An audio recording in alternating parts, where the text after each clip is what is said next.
My name is Jamie, and today I am doing a book review on One Fish, Two Fish, Red Fish, Blue Fish by Dr. Seuss. My first grader is going through Dr. Seuss books. I've already reviewed 2. There's a beautiful white cat on the fence right in front of me. It's just stunning. Anyway, my first grader, this is the 3rd Dr. Seuss book that he has read so far. It is more challenging than Green Eggs and Ham. I don't know if it's comparable to, it's probably comparable to Cat in the Hat, like difficulty level, but definitely a little more difficult than Green Eggs and Ham. Green Eggs and Ham is actually not that difficult of a book, but we're not talking about that in this review. Now, One Fish, Two Fish, Red Fish, Blue Fish, it doesn't have a story, really. When I was a kid, I thought it did, but as I'm reading it as an adult, I'm discovering that it's more a collection of poems, like silly poems and silly occurrences. There's not like a story that's happening like Green Eggs and Ham, Cat in the Hat. This is a collection of poems, and it starts with fish themed poems. Like all the first few pages are poems about weird fish. But then it goes on to, there's so many in here. These creatures that have one hair, that they need their hair cut. This creature that drinks ink, there's poems about that. These 2 creatures, a loud creature, a quiet creature.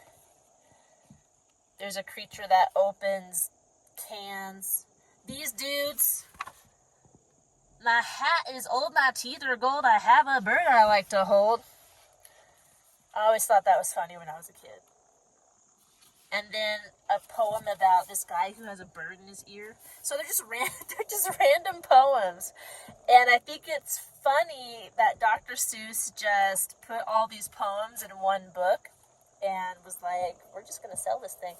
There's these 2 kids that you can't help but notice they look like the kids in Cat in the Hat.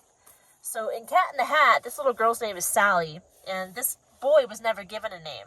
But they show up throughout One Fish, Two Fish, and by the end of the book, they're actually the ones that are talking about all these creatures that they have. The Zans with the cans, they belong to these kids, and the very last creature it's called a Zeep, and the kids are sleeping with the Zeep. So I guess there is a little bit of a theme here and there, but it's just a bunch of silly poems with Dr. Seuss's own illustrations. Everything rhymes. There are some made-up words, made-up creatures that fit into his rhyme scheme. So it's a lot of fun and good for first graders who are learning to read, like my son is. And if you want more information on teaching your kids how to read, I have a bunch of book reviews in succession that talk about that. Fun Tales, the I Could Read It books, The Best Trick, and then the Dr. Seuss books. If you're interested in teaching your kids how to read, I should just probably put those all in a playlist. Maybe I will do that after I post this video. So there you go. One Fish, Two Fish, a Dr. Seuss classic. A lot of fun.